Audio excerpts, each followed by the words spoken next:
Hello.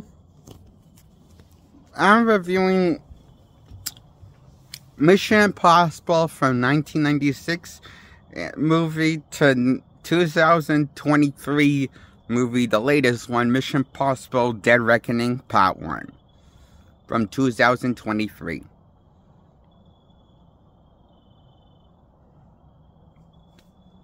The newest one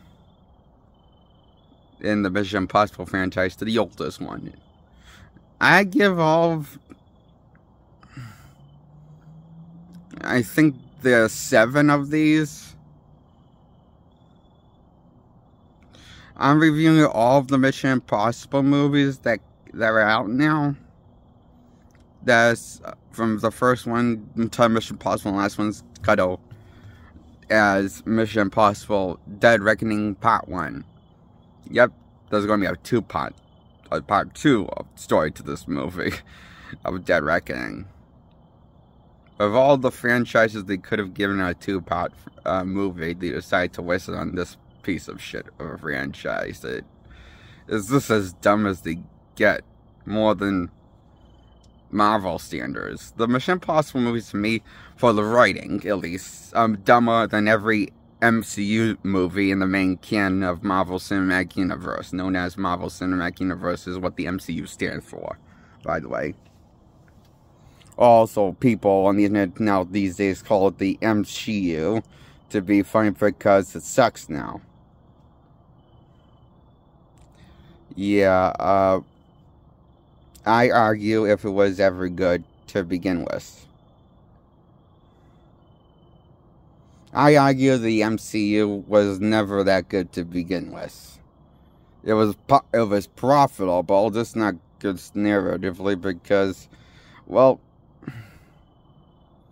look, the thing about the MCU is, like, the movies don't really go to you. I'm not really sure. MCU movies don't really go to you. It's hard to put these things, see the MCU movies built on each other. It's hard to see them going together and making a universe.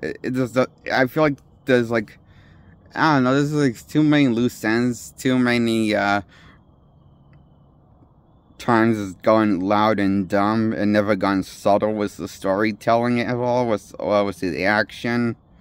It is always, since get-go, since 2000, it was the first time it always went loud and dumb on narrative structure, but made up for with star power and the what little the cast could do with the B-movie premise they were given with the movie. You know, that's what they sing about the MCU movies, but there are a lot better stories than the Mission Impossible movies, including the first one. And I was more invested in the action in every Avengers movie than the Mission Impossible movies I've seen.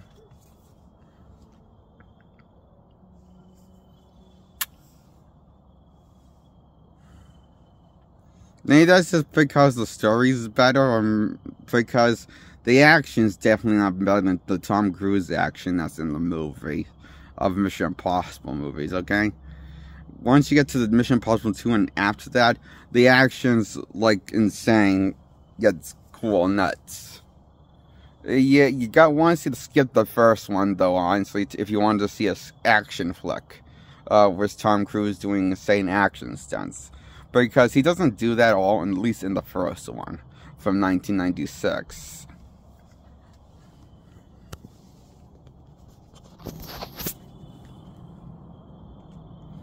Now, he does that in the sequels to Mission Impossible. Is when the action gets nuts, when Tom Cruise, like, actions, like, doing crazy stunts. That are scary just to look at, you know? It's just, like this. And I looked at the special features in this movie of Mission Impossible 2.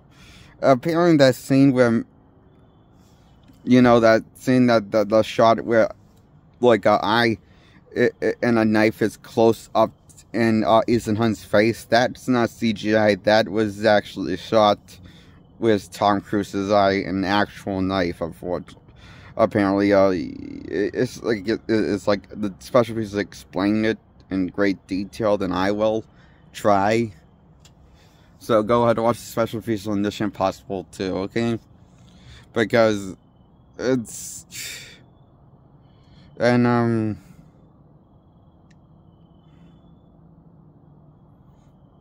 and the Mission Impossible movies, once you get to MI2, also is Mission Impossible 2, abbreviation for Mission Impossible 2, that's what MI2 stands for. It just turns into a popcorn flick action ride with B-movie storytelling, and leads into those strengths that the first one was trying to focus. The first movie was trying to tell more of a narrative story.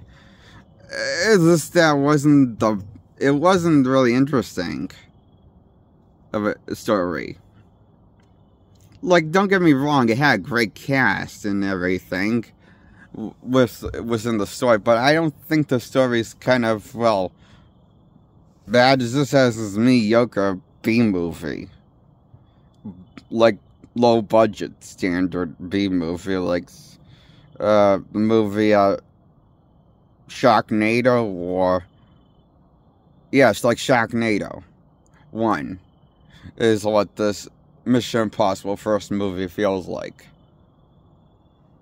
Sharknado, the first one. I haven't seen the sequels, just seen one of them, and like, that's nothing that shouldn't be even made a franchise, even. Because it's too stupid to make a franchise out of it. And it's like, it's making a franchise of the Human Centipede. It's like, no, you shouldn't have done that. And yeah, they made a franchise out of the Human Centipede one. And it was crap the first time. It was like, it was stupid the first time. It was stupid, like, to just make a sequel.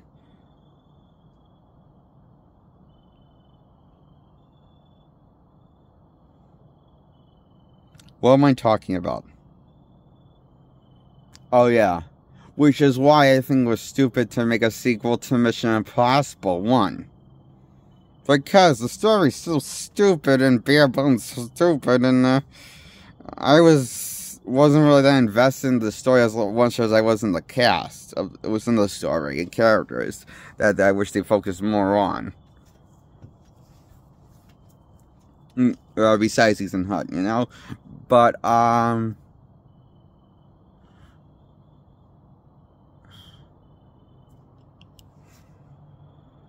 like, I wish that,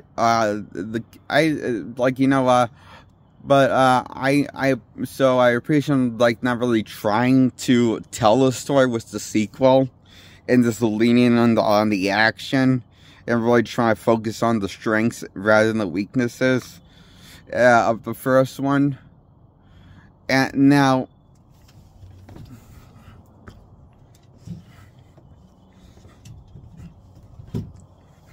there's something I should tell you guys. The sequel didn't got, if I understand it, didn't really got as liked as the first one, I hear. So then it has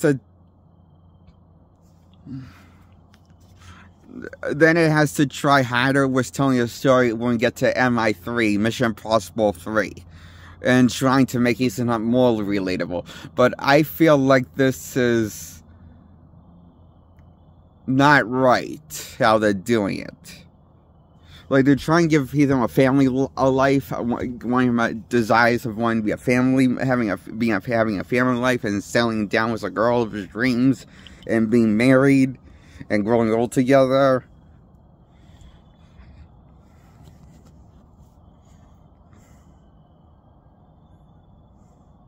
And by the end of the movie of Mission Impossible 3, it seems like that's all going to be possible and still be part of the MIF. The Mission Impossible Elite Force. We find out what stands for that, okay? What? Something like that? Mission Impossible something? Force something.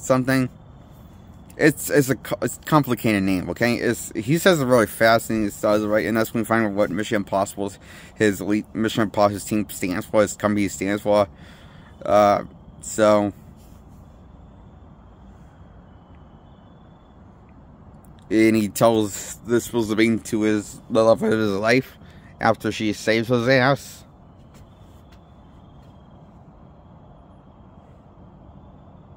In the movie, so. And, the movie kind of retcons, well, it doesn't really retcon, it just, like, puts us in, like, I thought it was going to retcon the complete events of Mission Impossible 3 in the past 3 movies, but once we get to Ghost Protocol, Mission Impossible Ghost Protocol, the 4th installment, that's the one where he climbs the building in the movie, okay?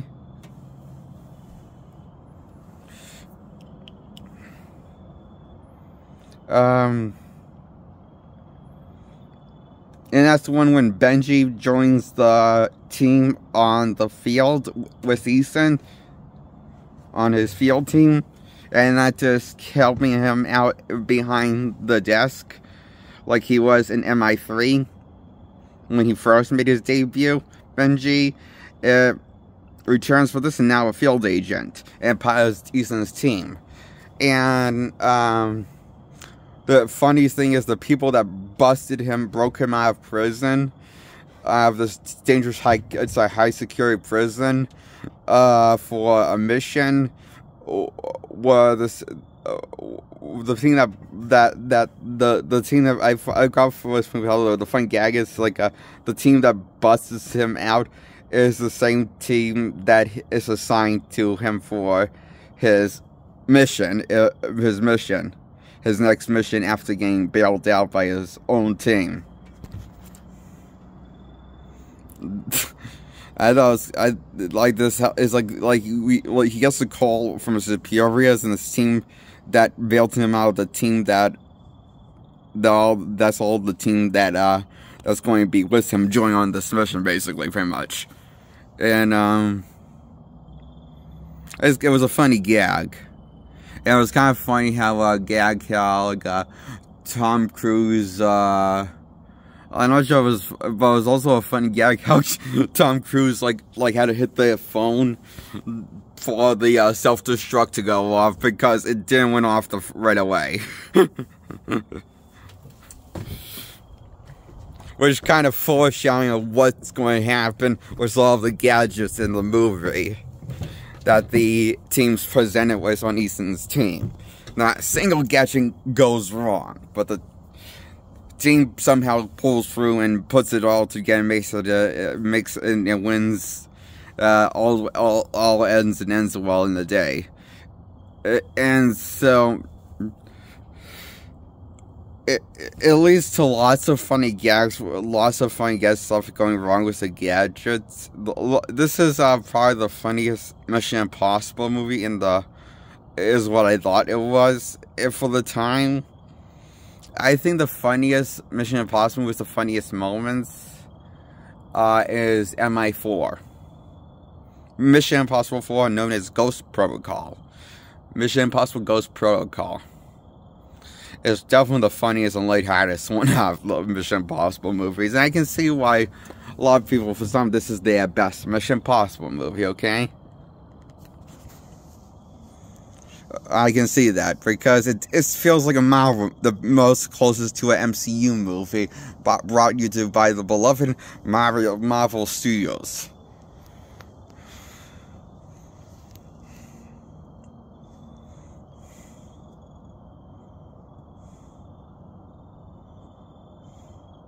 That Kevin Feige is the CEO of, and has been CEO of since Iron Man. Thank you. Thanks. This movie feels like the epitome magic of everything that's best in the MCU standards when it comes to making everything funny and stupid plot-wise. bare bones. And that's what I like about this movie.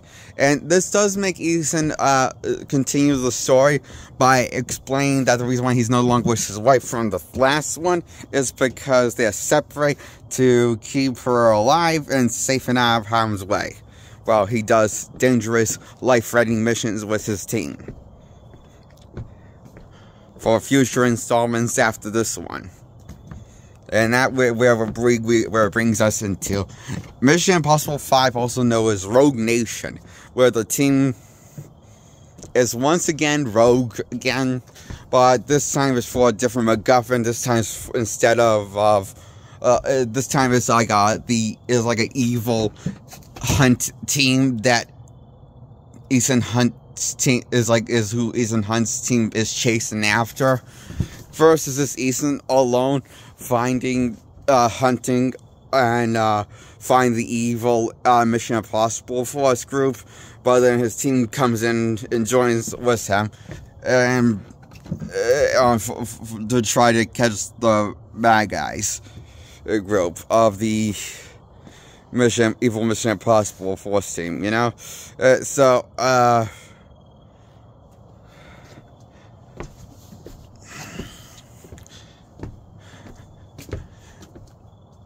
Look, the movie pretty much ends the same way. Like, you know, the good guys win and bad guys lose. Like, last time after the team clears their names.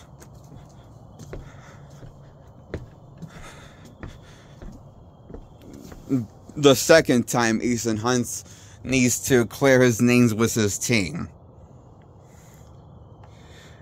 That happened twice in the Mission Impossible franchise that has repeated it. It's to set its formula. Because it's now found its identity. And runs with it into the ground. To Mission Impossible Dead Reckoning Part 1. Yep, it runs it into the ground all times after Rogue Nation. From Rogue Nation to Fallout to and I think there's like 7 of these movies, and last one's Dead Reckoning Part 1 after Fallout. Fallout comes after Rogue Nation, I think. Yeah, right. That's Mission Impossible 6. Fallout is, and 5 is Mission Impossible Rogue Nation. I give all of them above average, mediocre B-movies. Storytelling, they are 8 out of 10 for guilty pleasures of movies. Dumb writing. But brilliant and loud explosions. With top-notch shot action scenes. That'll rot your brain. And like the Black Eyed Peas music, or Pitbull's music.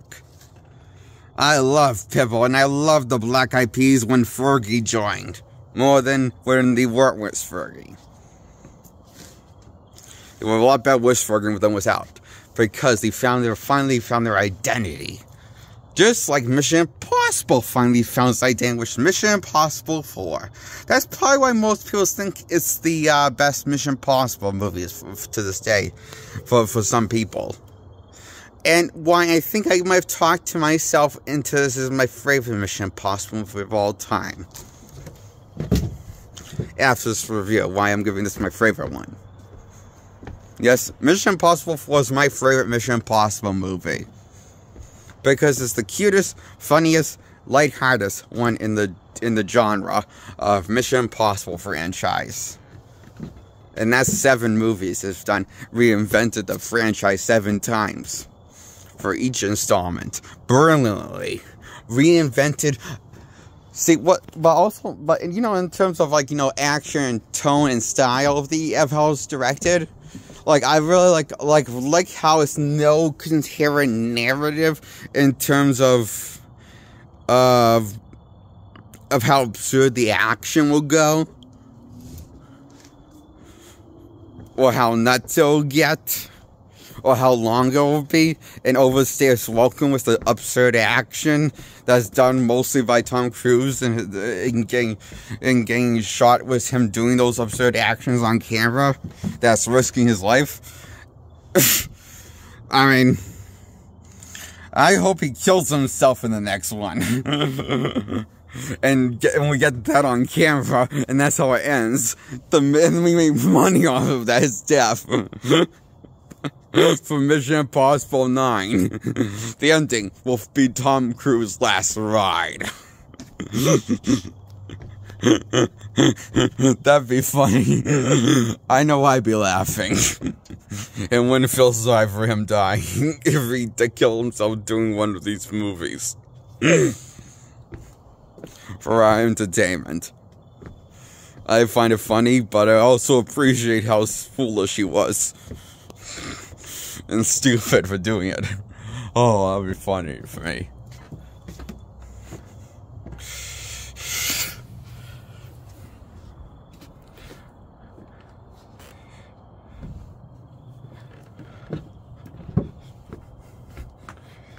And that's why I give all Mission Impossible movies an 8 out of 10.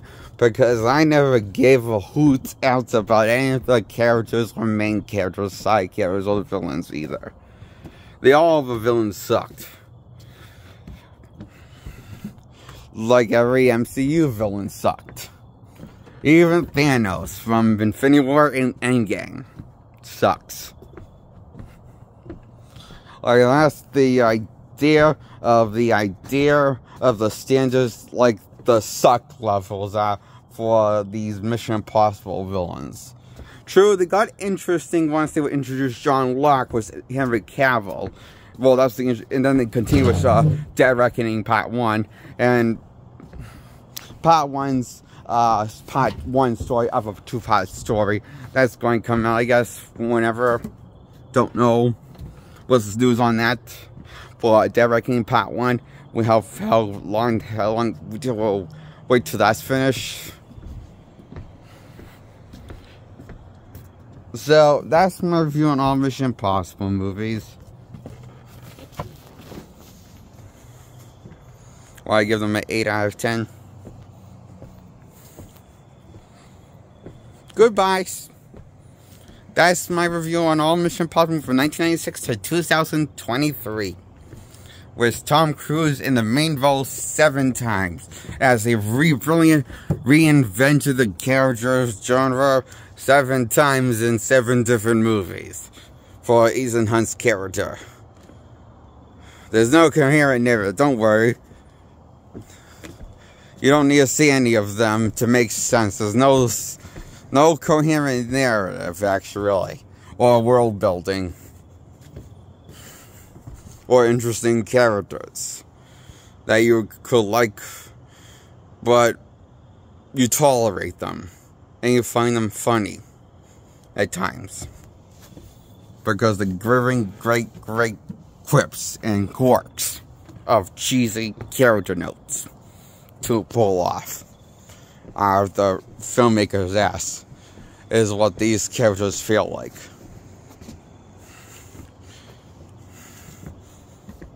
Even Ethan Hunt,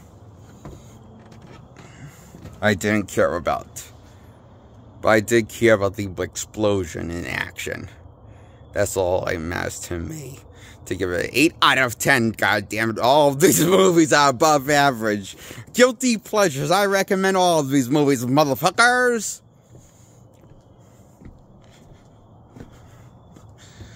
As great guilty pleasures for you guys. I give them all 8 out of 10s. All 8 out of 10 7 Mission Impossible movies starring Tom Cruise and his most stupidest role of his life since The Mummy. Next to The Mummy. When he played The Mummy in The Mummy from 2017. Because he kept on referring to himself as a young man in the script. That's funny. The script kept referring to him as a young man in the movie. That was funny.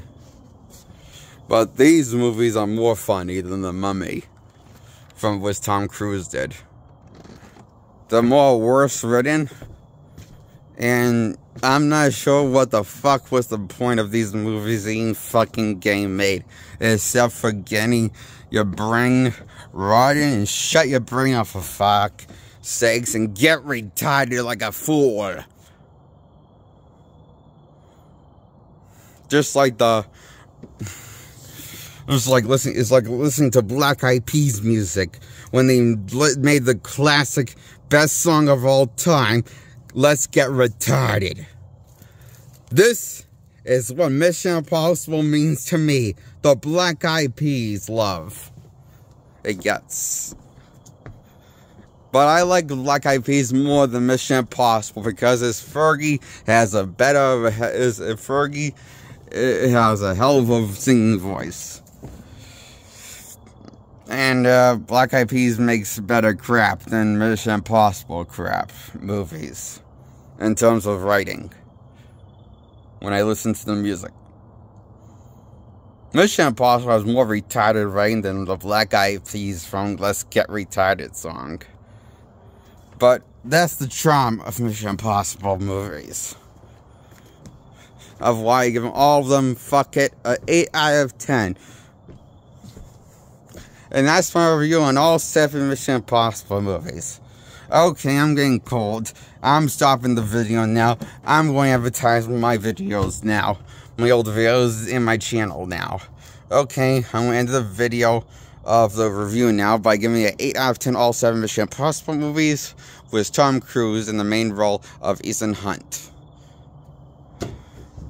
Yes, the leader of his team once he kills Jim Phillips in the first one, who takes on the leader role by the end of the movie once he clears his name after going rogue.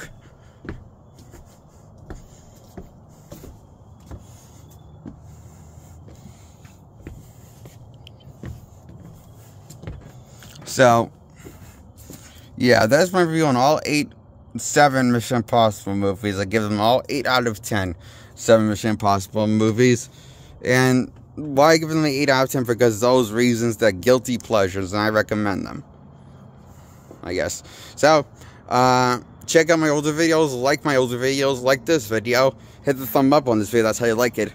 And like the older videos, hit the thumb up on them. And don't have to check them out in any specific order.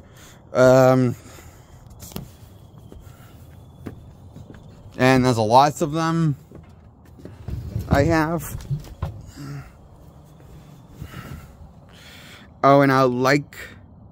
Did I say subscribe? No, I didn't. Hit the bell first, hit the subscribe button second to get subscribed. That's how you get subscribed in that order. Thank you for subscribing if you subscribe.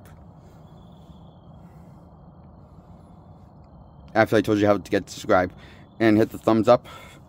Hit thumbs up on my old videos. Don't check them out in any order. And, I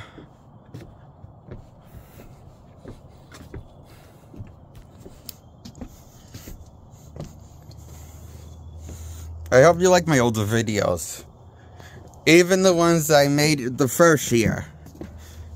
Back in 2017. At the end of 2017 was when I started making my first batch of videos. I hope you can check those ones out and like those ones even. But although I should warn you, in those first batch of videos, I'm very loud and I cuss a lot. And I didn't really sleep at all when I was making those videos.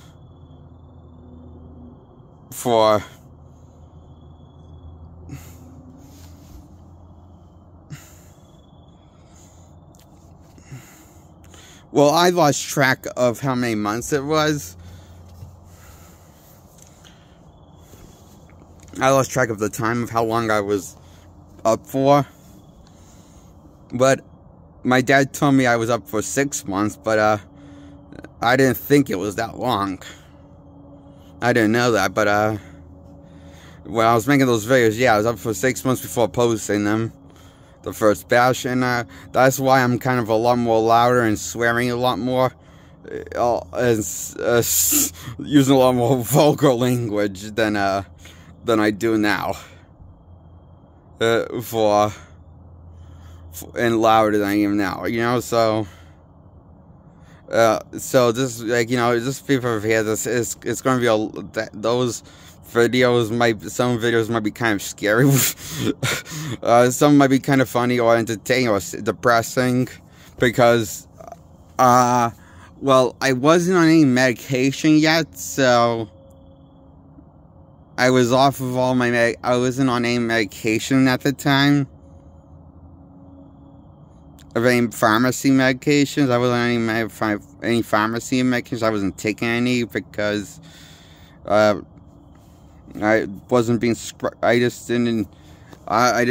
wasn't being prescribed to me,